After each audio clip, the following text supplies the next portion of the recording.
Okay, so I'm moving on to, I put up a program, a basic, an elementary program for C#, just programming purely in DOS, a DOS window using C#. So I'm going to create this from scratch now. New project. This is Visual Studio. I'm going into Windows, Console Application, and I'm going to type in just hello 2, and you can see it's got a name, location, something I used there, and solution name, and it's console application over here, and these are the other options that you get within the Visual Studio program. So going to there, click OK. So this is a new program. It's automatically created this, and the advantage here is we get some interaction with Visual Studio, so it can tell us, you know, broadly speaking, what's what. And if I type dot there, I get all the options that follow. So these are the methods. So these ones here. So basically, if I, you can see it gives you a description. If I type, we're right line, we're doing a right line here, so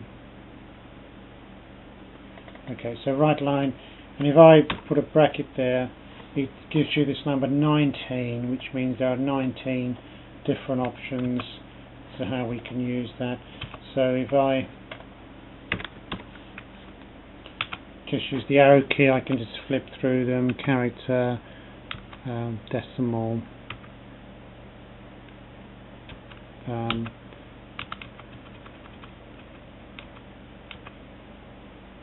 so all the different options there. So we're just sending a string in the first instance. So if I hit F5, you can see what happens there. So F5, that's my old program there. So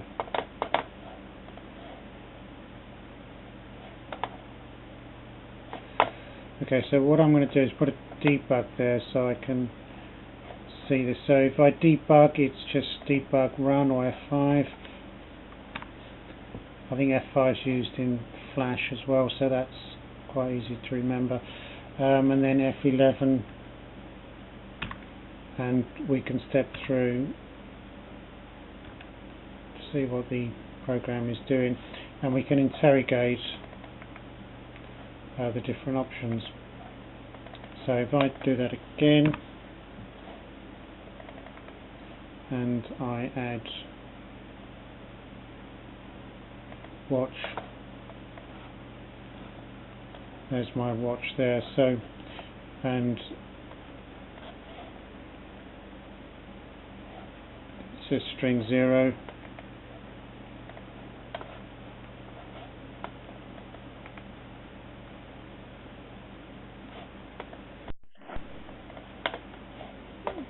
Okay, so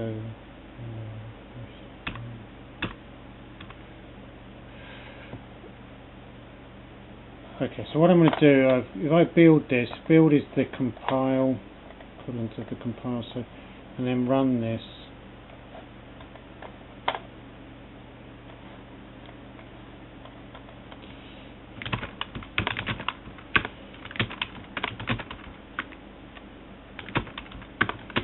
We call this hello 2. Hello 2.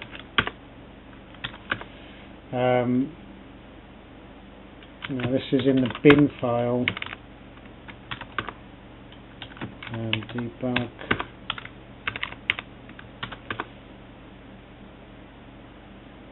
So if I just run hello 2, it just prints out hello world. If I want to access these arguments, say plus args 0,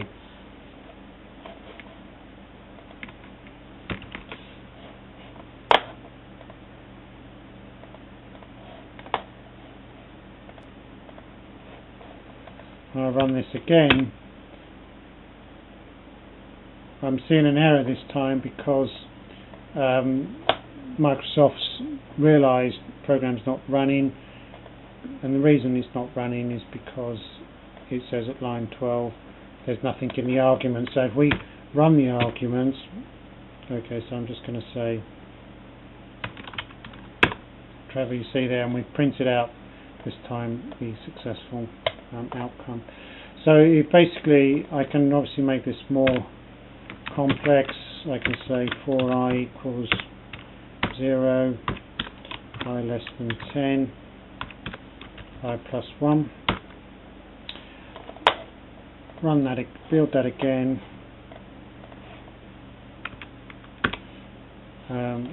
Okay, so I've got I missed out the I there. So where are we? That should be I. I less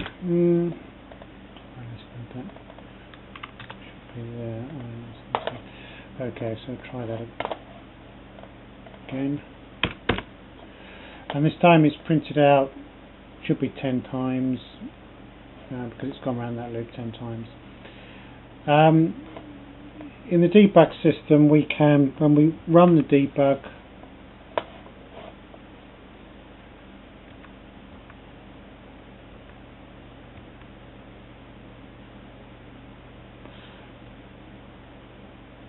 okay, so it's given me an error. It says index out of range. Okay, so we can stop that. Debug. Go into projects, properties, debug, and I'm going to put command line arguments Trevor. Save that. Go back to my program, and this time I'm feeding in Trevor here in debug. So stepping through the window again, and up in my window over here it's put Trevor in my watch window, and then if I run this I should get, this is my console window, I should get Trevor being outputted there. So if I go back to here,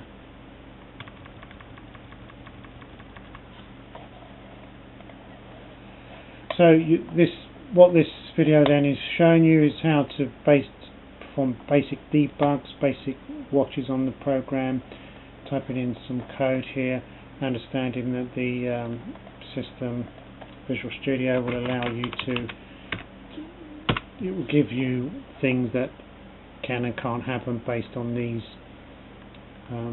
options. So you can always just experiment with things if you're unsure, and if you make a mistake, if you think it's right line 2 or something, and you try and compile, it automatically highlights that. It says does not contain a definition.